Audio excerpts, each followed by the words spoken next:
대만에서 목회하셨던 이 주연화 목사님이라고 하는 분이 계십니다. 그분의 간증입니다. 1940년대 후반 중국 본토가 공산화되기 전에 이 주연화 목사님은 상해에서 신학교를 다니고 있었습니다.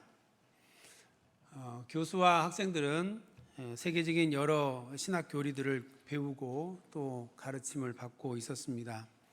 그들은 논리적이고 그리고 학술적인 방법론으로 성경을 연구했고, 그리고 성경 내용을 지적으로 이해하려고 부단히 수고를 했습니다.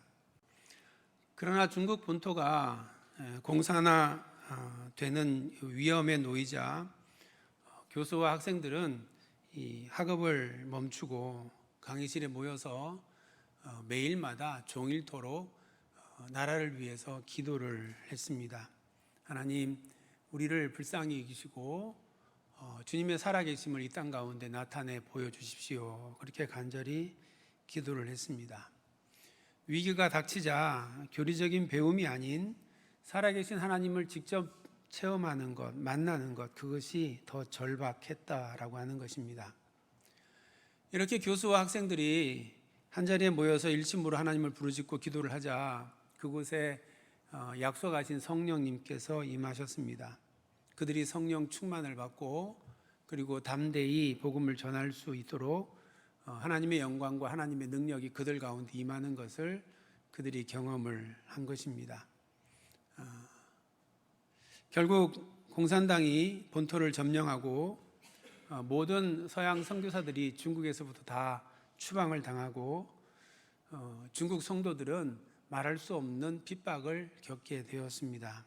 그러나 그럼에도 불구하고 지하교회 예배는 여전히 계속되었고 복음의 불길은 꺼지지 않았다라고 하는 간증입니다.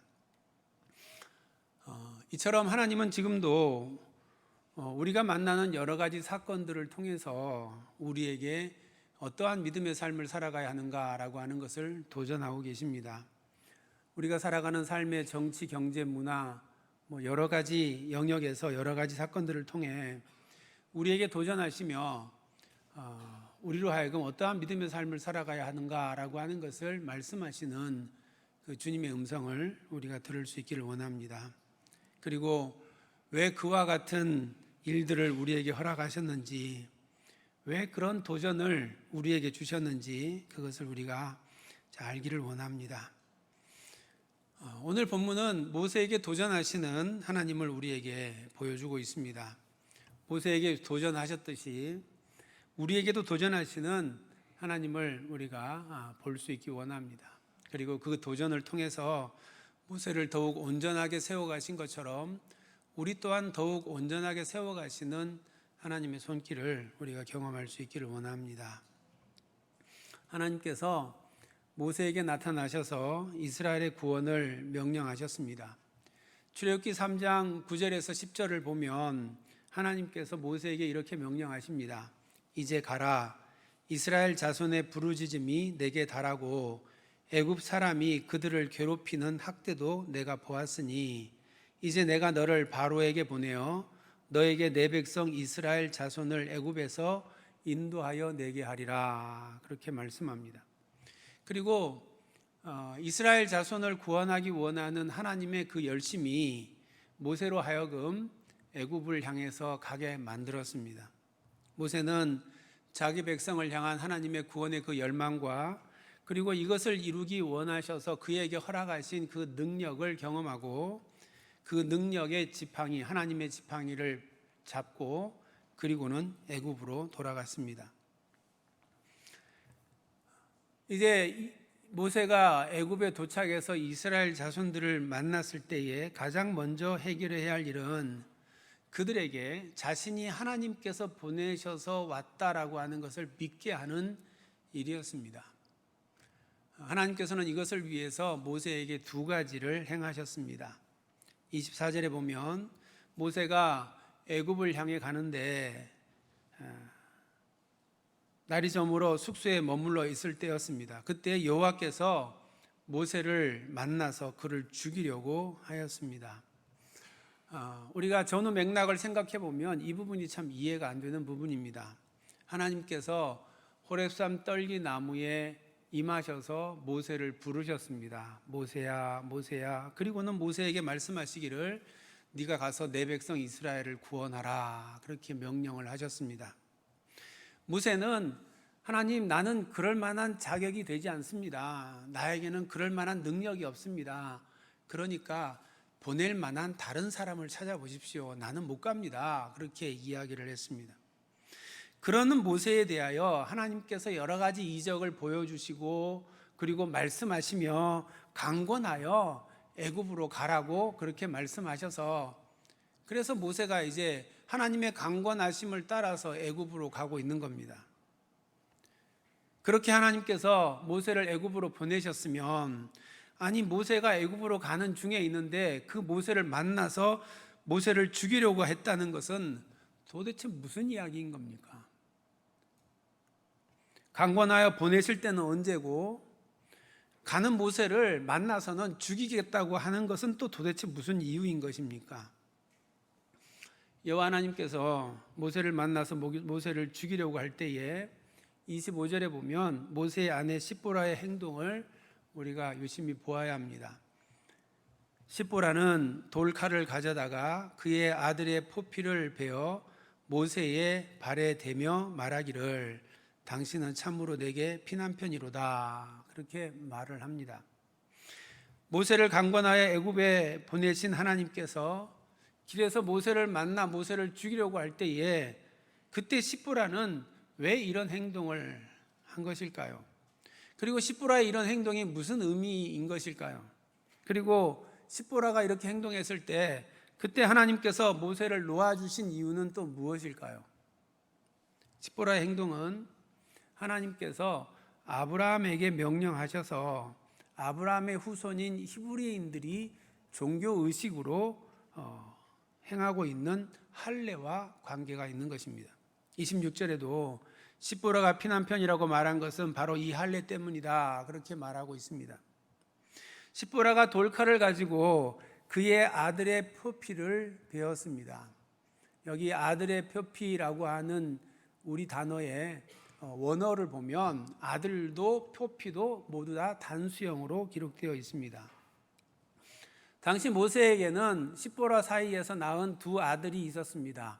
큰 아들은 게르솜이고 둘째 아들은 엘리에셀이라고 하는 아들입니다. 단수로 표현됐다는 것은 둘 중에 하나가 하나의 표피를 베었다는 것인데 동생인 엘리에셀의 표피를 베었다라고 하는 말이 됩니다. 모세가 미디안 광야에서 양을 치며 십보라를 통해서 두 아들을 얻었습니다. 처음 얻은 아들 이름 게르손, 이 게르솜의 뜻은 출애굽기 18장 3절을 보면 내가 이방에서 나그네가 되었다라고 하는 그런 뜻입니다. 추측하건대 모세가 애굽에서 도망 나와서 미디안에 머물러 살아가면서 십보라를 만났을 때는 광야 생활을 하고 있는 자신이 나그네가 되었다라고 하는 그러한 탄식 가운데 있었습니다. 그런 탄식 가운데 있으며 십보라를 통해서 낳은 아들이 이 게르솜입니다. 그래서 게르솜의 이름을 내가 이방 가운데에서 지금 나그네로 있다라고 하는 그런 의미로 게르솜이라고 하는 이름을 지었다는 겁니다. 그런데 둘째 엘리에셀은 이름의 의미가 좀 다릅니다. 18장 4절을 보면 내 아버지의 하나님이 나를 도우사 바로의 칼에서 구원하셨다라고 하는 그런 의미입니다. 게르솜의 이름의 의미는 내가 이방에 나그네가 되었다라고 하는데, 둘째 엘리에셀의 이름의 의미는 내 아버지 하나님께서 나로 하여금 바로의 칼에서부터 구원하셨다, 그렇게 이름을 붙였다는 겁니다. 두 이름이 그냥 보아도 사뭇 그 의미가 좀 다르고 분위기가 다르다라고 하는 걸 우리가 알 수가 있습니다. 모세가 아들들의 이름을 이렇게 다른 분위기로 지었다는 것은 첫째 아들과 둘째 아들 사이에 모세의 심경에 많은 변화가 일어나는 상당한 시간이 걸렸다라고 하는 것을 우리가 짐작해 볼 수 있습니다. 모세는 히브리인 레위 자손의 사람입니다. 그는 나면서부터 하나님의 명령을 따라서 할례를 받은 그와 같은 사람입니다.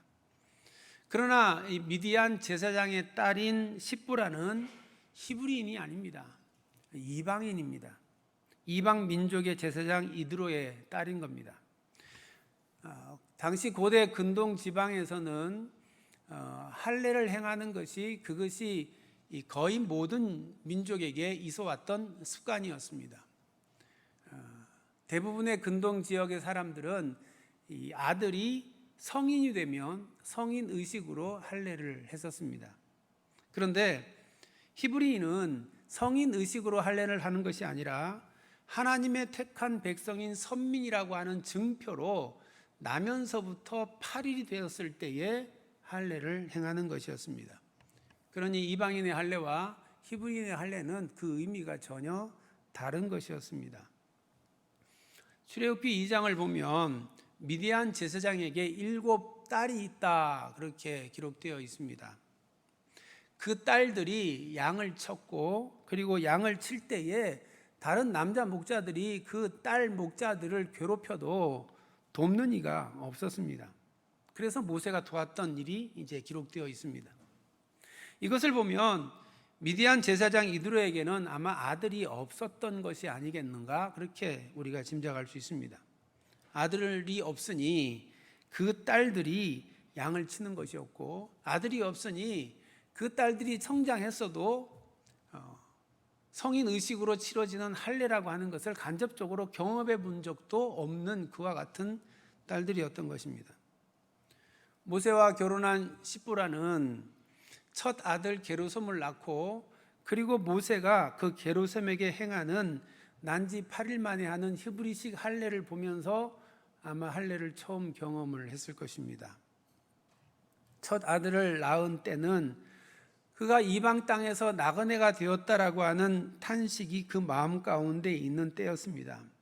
그만큼 그는 비록 미디안에 있지만 애굽에 있는 히브리 민족 자기의 가족들을 생각하고 있을 때였습니다.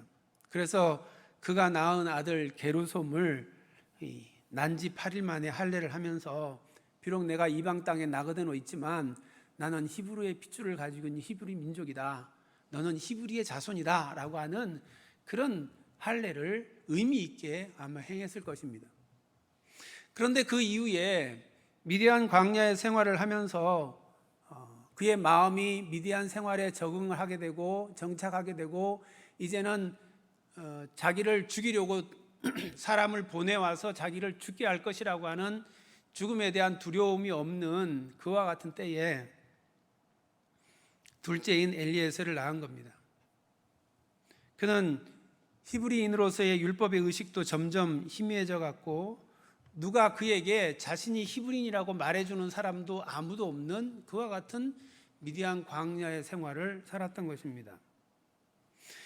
그런 모세의 모습을 생각해 보면 둘째 엘리에셀의 할례를 날짜에 맞춰 행하지 못한 형편이 이해가 되기도 하는 겁니다.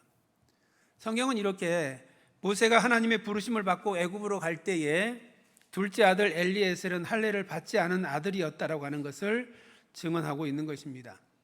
엘리에셀에게 하나님의 언약을 따라 세워진 히브리인이라고 하는 증표가 없었다라고 하는 것입니다. 모세를 불러 자기 백성 이스라엘을 구원하기 원하시는 하나님은 모세가 애굽에 들어오기 전에 이 문제를 해결하기를 원하셨습니다. 히브리인의 하나님 여호와의 이름으로 히브리인들을 구원할 대리자로 하나님의 부르심을 받고 가는 모세가 하나님께서 명령하신 할례의 법을 어긴 자라고 하는 것은 있을 수 없는 일입니다. 24절에 여호와께서 그를 만나사 그렇게 말씀합니다. 여기 만나다라고 하는 동사 파가슈라고 하는 히브리어 단어는 돌격하다, 덤벼들다, 돌파하다 그러한 뜻을 가지고 있는 단어입니다.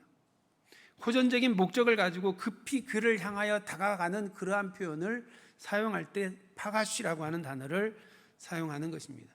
하나님은 목적을 가지고 그를 치기 위해서 모세를 향하여 달려가고 있다라고 하는 그런 의미인 것입니다. 어떤 목적을 가지고 나아가는 것입니까? 하나님의 뜻을 이룰 자가 하나님께서 하나님의 백성, 언약 백성이라고 하는 그 증표로 주신 할례를 행하지 않은 것에 대하여 하나님의 명령에 순종하기를 요구하며 나아가는 것을 말하는 겁니다.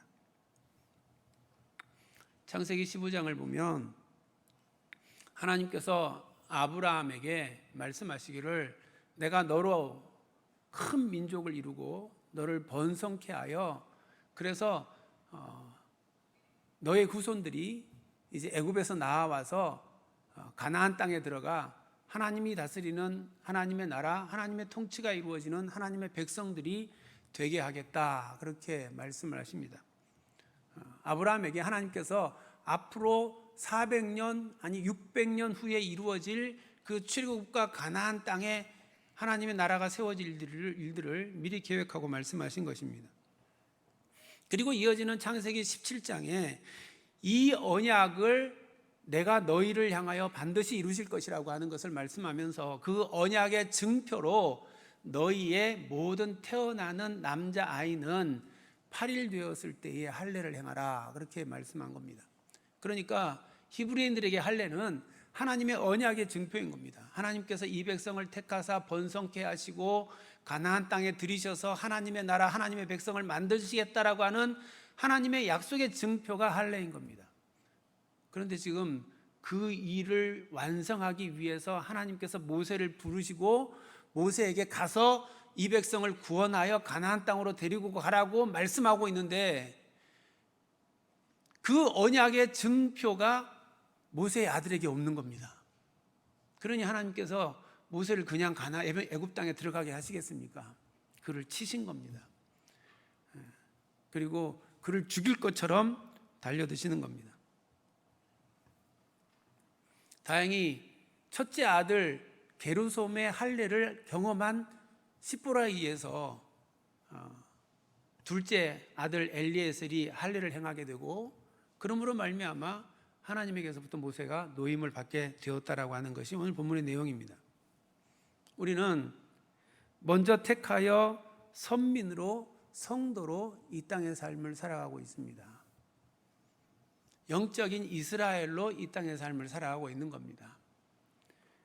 우리를 그렇게 먼저 택하여 부르신 분명한 하나님의 목적이 있습니다. 그것은 우리를 통해 살아계신 하나님을 이 땅 가운데 선포하고 그 하나님께서 우리 안에 이루어 가시는 그 하나님의 나라를 세상에 드러내게 하는 것이 우리를 이 땅의 성도로 부르신 목적입니다. 그렇게 우리를 성도로 부르셔서 처치 빌더가 되게 하시고 그리고 킹덤 빌더가 되게 하시는 것입니다. 우리로 하여금 교회를 세우고 그리고 우리에게 허락하신 삶의 영역 가운데에서 하나님의 나라를 확장하는 일을 위하여 우리를 먼저 부르셨다는 것입니다. 이것이 하나님께서 우리에게 요구하시는 것입니다. 하나님께서 이것을 요구하기 위해서 우리에게 도전하고 계시는 것입니다. 우리로 하여금 이 언약 백성으로 살아가라라고 하는 것입니다. 히브리인들에게 언약 백성의 증표로 주신 것이 할례라고 한다면 우리에게 언약 증표로 주신 것이 있는데 그것이 바로 세례입니다. 세례가 무슨 뜻입니까? 내가 너를 나의 자녀로 인쳤다라고 하는 것입니다. 나의 자녀로 인쳤기 때문에 내가 너와 항상 함께 하겠다라고 하는 약속의 증표입니다. 예수님의 이름이 임마누엘입니다. 임마누엘이라고 하는 것은 하나님께서 우리와 함께 하신다라고 하는 것입니다. 예수님이 이 땅에 오심으로 말미암아 하나님께서 우리와 함께 하신다는 것을 확증하여 보여주셨습니다. 예수님께서 이 땅을 떠나실 때에 우리에게 이렇게 약속하셨습니다. 내가 세상 끝날까지 너희와 항상 함께 있겠노라. 그리고 그 약속대로 하나님은 보혜사 성령을 우리에게 보내주시고 보혜사 성령님은 내가 예수 그리스도를 나의 구주로 믿습니다 라고 고백하는 모든 이의 마음 가운데 찾아오셔서 그 안에 계시며 그의 삶을 인도하고 계십니다. 우리가 이미 우리 안에 와 계신 성령님을 바라볼 수 있기 원합니다. 그리고 그 주의 영으로 오신 그분의 이끄심과 그 인도하심을 따라갈 수 있기 원합니다. 그러면 비록 우리가 깨닫지 못하여 연약함이 우리 가운데 있다 할지라도 성령님은 우리 가운데서 도전하시고 깨닫게 하셔서 우리로 하여금 더 온전한 믿음의 사람이 되게 하시고, 그리고 주의 일을 감당할 수 있도록 우리의 삶을 인도해 가시는 것입니다. 늘 우리 안에 계신 그 성령님을 바라보고 그 성령님과 함께 이 믿음의 길을 걸어갈 수 있기 원합니다. 그럴 때 성령님은 우리를 더욱 온전한 믿음의 사람으로 우리를 만들어 가실 것입니다. 그분을 통하여 우리 안에 하나님의 나라가 세워져 가는 것을 보는 우리 모두가 될 수 있기를 축복합니다. 모세가 하나님의 부르심을 받고 이스라엘 자손들에게 나아갈 때에 그들로 하여금 모세가 하나님의 부르심을 받아서 왔다라고 하는 것을 믿게 하기 위해서 하나님께서 행하신 또 하나가 있는데, 그것이 바로 모세에게 도울 자를 붙이신 것입니다. 27절에 보면 모세에게 나타나신 하나님께서 그 형인 아론에게 친히 찾아가 나타나십니다. 그리고 아론에게 이르기를 광야로 나아가 모세를 만나라, 그렇게 명령하십니다. 그리고 아론이 광야로 나아가서 하나님의 산에서 모세를 만났다, 그렇게 27절은 말씀하고 있습니다. 모세가 장인 이드로의 집에 가서 내가 저 자식을 데리고 하나님의 명령을 따라 이제 애굽으로 가겠습니다. 그리고 애굽을 향해서 오고 있습니다. 하나님께서 아론에게 찾아가서 너 광야로 나아가서 모세를 만나라, 그렇게 말하십니다. 그래서 아론이 광야로 나옵니다. 그렇게 해서 둘이 하나님의 산에서 만나게 된 겁니다. 하나님의 산에서 하나님께서 모세를 부르셔서 내 백성 이스라엘을 구원하라고 그렇게 명령하시고, 명령하셨을 뿐만 아니라 그 하나님의 산에서 모세의 그 명령을 이룰 수 있는 자로, 도울 자로 아론을 모세에게 붙여주셨다라고 하는 것입니다.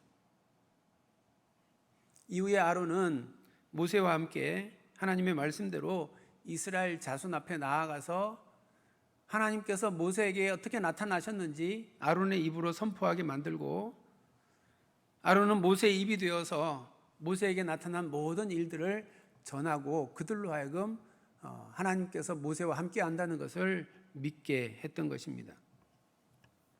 하나님께서는 당신의 일을 맡기실 때에 항상 도울 자를 붙여주십니다. 예수님께서 육신의 몸으로 이 땅에 오셨을 때에 우리와 똑같은 사람의 몸으로 이 땅에 오셨습니다. 똑같이 굶주리고 헐벗고 똑같이 배고프고 고통스러운 그와 같은 사람의 몸으로 이 땅에 오셨습니다. 그분은 하나님의 아들로 하나님이신 분인데, 그런데 사람의 몸을 입고 사람으로 이 땅에 오셨습니다. 그리고 그의 사역을 시작할 때에 요단강에서 성령님이 비둘기같이 그 위에 임하는 은혜를 입었습니다. 이후로 예수님은 하나님의 영이 그 위에 함께 하심으로 말미암아 사람으로서는 할 수 없는 놀라운 이적들을 일으키며 하나님의 함께 하심을 세상에 선포했던 것입니다. 그리고 맡겨주신 구원의 사역을 완성할 수 있었습니다. 바울을 불러 이방인의 사도로 삼으신 예수님께서 바울에게 예수의 영이신 성령님을 그에게 보내고 그로 하여금 그 전도의 모든 길을 안내하셨습니다. 그리고 바울은 그분의 능력을 힘입고 복음의 전도와 구원의 사명을 온전히 감당할 수 있었던 것입니다. 우리 또한 주님의 명령을 따라 순종하기로 결단하면 주님께서 우리에게 도울 자를 붙여주시고 능히 감당할 수 있도록 우리의 삶을 인도하시는 것입니다. 모세가 하나님의 산에서 아론을 만났듯이 우리는 하나님의 집인 교회에서 주의 영의 임재를 경험할 수 있는 것입니다. 우리가 주의 전에 나올 때마다, 예배 자리로 나올 때마다 주님 오늘 만나 주시기 원합니다. 내 안에 임재하시기 원합니다. 이미 내 안에 와 계신다고 하는데 내가 그분을 경험하기 원합니다. 그분을 느끼기 원합니다. 그리고 그분과 함께 동행하기 원합니다. 이렇게 소망하며 주님 앞에 나아갈 때에 주님께서 우리 안에 계심을 분명하게 드러내시고 그리고 그분의 도우심을 입고 살아갈 수 있도록 우리의 삶을 인도하시는 것입니다. 성도는 예수님께서 약속하신 것처럼 항상 너희와 함께 한다고 말씀하신 것처럼 그분이 우리와 함께 하시는 삶을 살아가는 자입니다. 중요한 것은 이제 내가 그분을 의식하고 그분과 동행하며 그분과 함께 하기를 원하느냐라고 하는 겁니다. 그분이 우리 안에 와 계시는데 내가 그분을 의식하지 못하고 그분을 인정하지 않고 내가 주인 되어 살아가면 그분을 모시고도 그분의 은혜와 그분의 능력과는 아무 상관없는 삶을 살게 되는 겁니다. 그런데 그분을 마음에 모시고 날마다 그분을 생각하고 그분을 의지하며 살아가면 비록 우리의 인생에 어떤 어려움, 우리가 감당할 수 없는 어떤 일을 경험한다 할지라도 우리 안에 그분으로 말미암은 평안을 잃지 않는 겁니다. 그분이 내 안에 계시기 때문에 그분의 능력으로 살아가게 되는 것입니다. 그리고 우리가 살아가는 삶의 자리에 그렇게 하나님의 나라가 만들어져 가고 우리가 살아가는 삶의 영역에 그와 같이 하나님의 나라가 세워져 가는 것을 선포하며 증언하는 삶을 살아갈 수 있게 되는 것입니다. 우리가 언제나 우리와 함께 하시는 그분을 늘 기억할 수 있기 원합니다. 눈에 색약이 있는 분이 다큐 사진 작가로 그리고 글과 사진과 그림으로 복음을 전하는 이요셉이라고 하는 분이 계십니다. 한 번은 그 작가와 만나서 어느 기자가 인터뷰를 했습니다. 작가님은 이런 인생을 어떻게 선택하게 되었나요?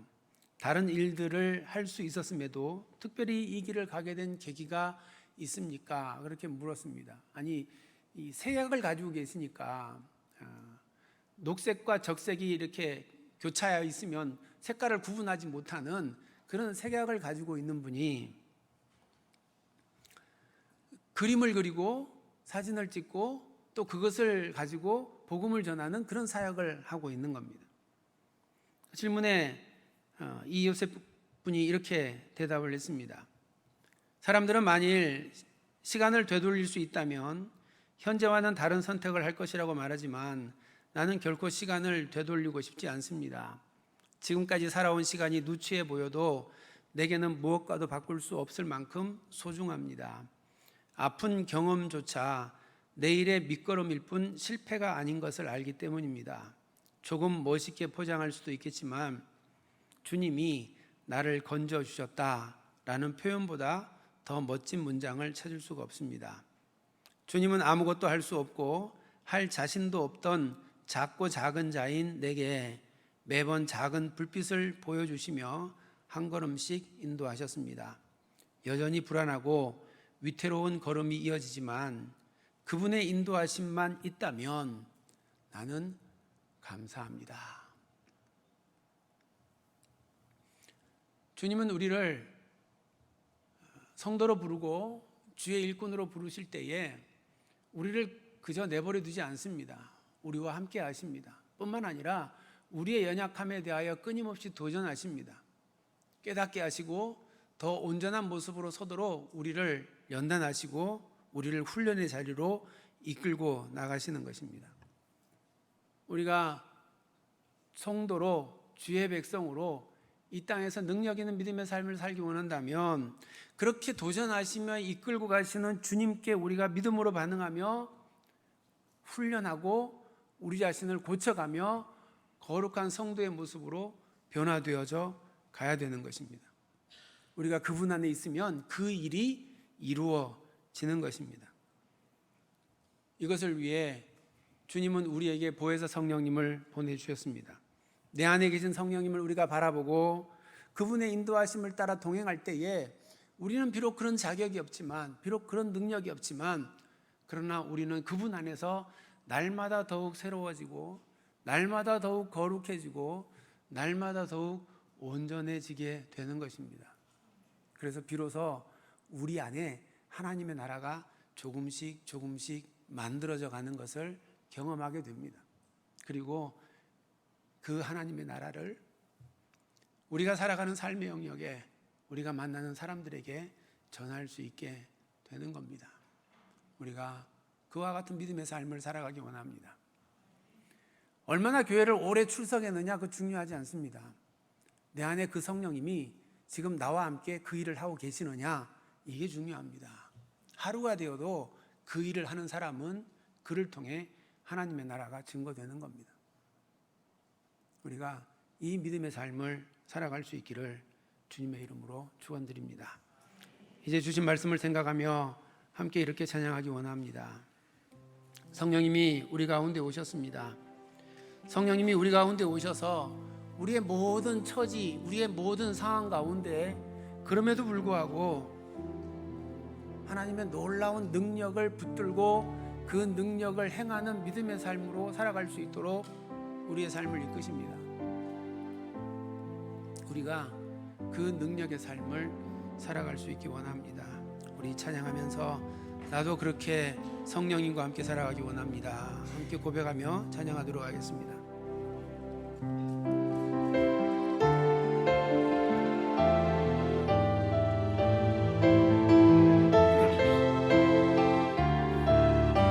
허무한 시절 지날 때,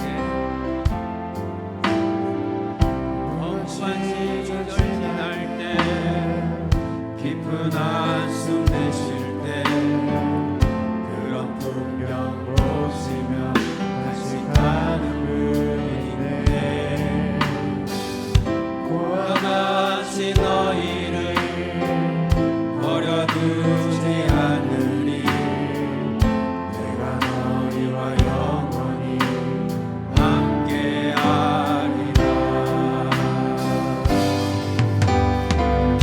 성령이 오셨네. 성령이 오셨네. 내 주에 보내신 성령이 오셨네. 우리 인생 가운데 친히 찾아오셔서 늘 나라 꿈꾸게 하시네. 허무한 시절 지날 때, 허무한 시절 지날 때, 깊은 한숨 내쉴 때, 그런 풍경 보시며 간직하는 분이네. 고와 같이 너희를 버려두지 않으리. 내가 너희와 영원히 함께하리라.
은혜와 사랑을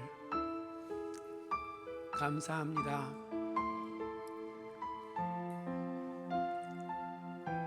구원받을 자격 없고 구원으로 향해 나아갈 능력이 없는 저희들을 주님께서 택하여 주시고 성도라 불러주시고 구원의 약속을 우리에게 허락하여 주시고 그 은혜 가운데 이 땅의 삶을 하나님의 나라로 경험하며 살아갈 수 있도록 우리의 삶을 인도하심을 감사합니다. 여전히 연약하고 여전히 부족한 저희들을 우리 안에 와 계신 성령님께서 끊임없이 도전하시사 우리의 연약함을 깨닫게 하시고 더욱 주님을 의지하게 만들어 주시고 그러므로 말미암아 더욱 온전하게 세워가시는 주님의 도전하심을 감사합니다. 도전하실 때에 믿음으로 반응하며 순종하며 훈련받으며 믿음으로 세워져 가는 저희들이 될 수 있도록 주여 인도하여 주옵소서. 그러함으로 도울 자로 우리에게 와 계신 그 성령님을 바라보며 날마다 성령님과 함께 걸어가므로 우리 안에 이루어 가시는 하나님의 나라의 그 참된 기쁨, 그 평강 누리며 살아가게 하시고 그것을 세상에 선포하며 전할 수 있는 믿음의 삶 살아갈 수 있도록 주여 인도하여 주옵소서. 예수님의 이름으로 기도드립니다. 아멘.